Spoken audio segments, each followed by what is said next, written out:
राम राम दोस्तों, मैं संतोष कुमार सिंह आपको सुना रहा हूँ बाबा नीप करोड़ी महाराज के अलौकिक प्रसंग।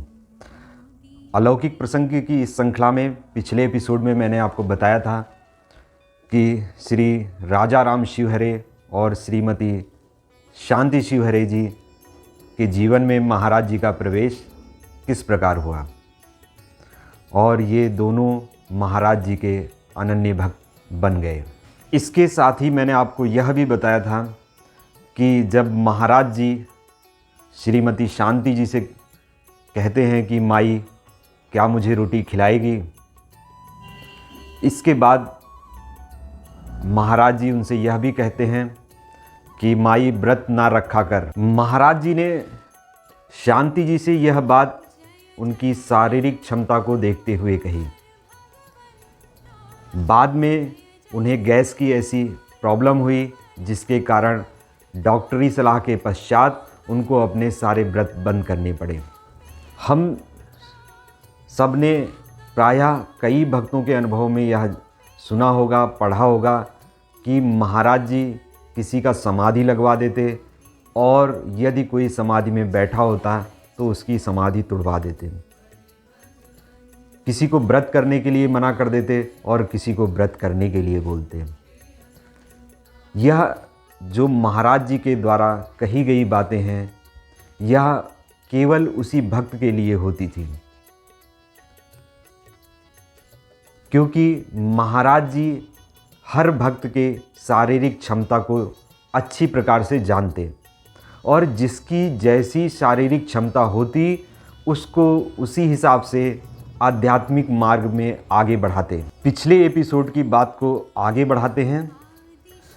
दूसरे दिन जब शांति जी महाराज जी के लिए भोजन लेके जाती हैं तो पाती हैं कि लाल मकान का गेट बंद है।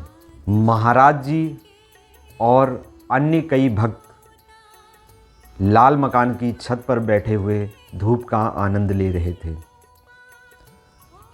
शांति जी बिना किसी से कुछ कहे वह लौटने का विचार बना लेती हैं। गेट बंद देखकर जैसे ही शांति जी लौटने वाली होती हैं तभी पाती हैं कि पीछे से एक आवाज़ आई। वह आवाज़ हमारे प्रिय महाराज जी के प्रिय श्री दादा मुखर्जी जी की आवाज़ थी। वह शांति जी से कहते हैं, तुम्हें बाबा जी ऊपर बुला रहे हैं, क्या तुम रोटी लाई हो? इस पर शांति जी कहती हैं, हाँ दादा, मैं महाराज जी के लिए भोजन लाई हूँ। जैसे ही शांति जी लाल मकान की छत पर पहुँचती हैं, महाराज जी उनके हाथ से भोजन वाला डिब्बा ले लेते हैं। शांति जी जो महाराज जी के लिए भोजन का डिब्बा लाई थी उसमें मूंग की दाल, घी लगी रोटी और दही होता है। महाराज जी बहुत ही चाव से रोटी, मूंग की दाल और दही ग्रहण करते हैं। महाराज जी रोटी खाते हुए श्रीमती शांति जी से कहते हैं, देख माई, मैं घी नहीं खाता, आगे से मेरी रोटी में कभी घी मत लगाना, मेरे तमाम बच्चों को घी खाने के लिए नहीं मिलता। महाराज जी की कही हुई यह बात हमें उस बात का भी स्मरण करा देती है जब महाराज जी प्रायः कहते कि सारा विश्व मेरा परिवार है। महाराज जी रोटी खाते हुए अपने दांत कटी रोटी का एक टुकड़ा शांति जी की तरफ बढ़ाते हुए कहते हैं, लो माई, प्रसाद पालो। शांति जी रोटी का टुकड़ा हाथ में लेते हुए थोड़ा सा हिचकते हुए मन में यह सोचती हैं कि मैं जूठा खाऊं या ना खाऊं। रोटी का टुकड़ा शांति जी के हाथ में है और उनके पास बैठे हुए हैं मुकुंदा। मुकुंदा जो शांति जी के बहुत ही करीब बैठे हुए हैं, वह लपक कर उनके हाथ से वह रोटी का टुकड़ा खींचते हैं। रोटी का वह टुकड़ा छीनकर वह खाते हुए कहते हैं कि यह तो महाप्रसाद है।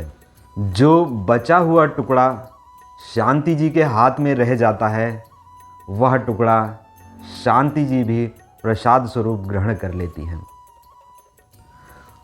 और मेरा ऐसा विश्वास है कि इस प्रसाद को ग्रहण करते ही वह अपने प्रभु के श्री चरणों में समर्पित हो गई।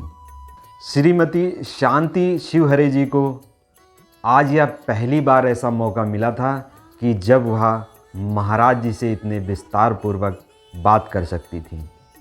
वह महाराज जी से कहती हैं कि आप अपने बारे में किसी को कुछ जानने नहीं देते। यदि कोई जानना चाहता है तो आप उसे डांट कर चुप करा देते हैं। रामचरितमानस में जो चौपाई लिखी हुई है वह इस परिस्थिति के लिए बहुत ही उपयुक्त बैठती है।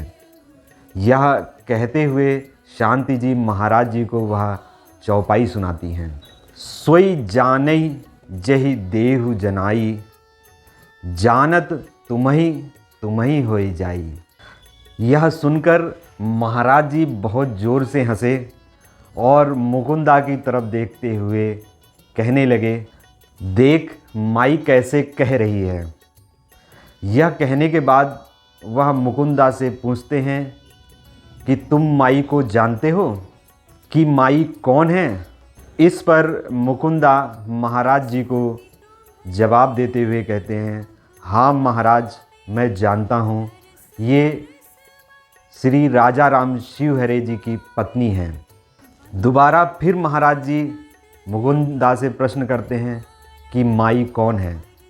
इस पर मुकुंदा फिर कहते हैं, महाराज ये वकील साहब की पत्नी है। महाराज जी बार बार मुकुंदा से वही प्रश्न करते और मुकुंदा महाराज जी को अपना वही जवाब बार बार देते।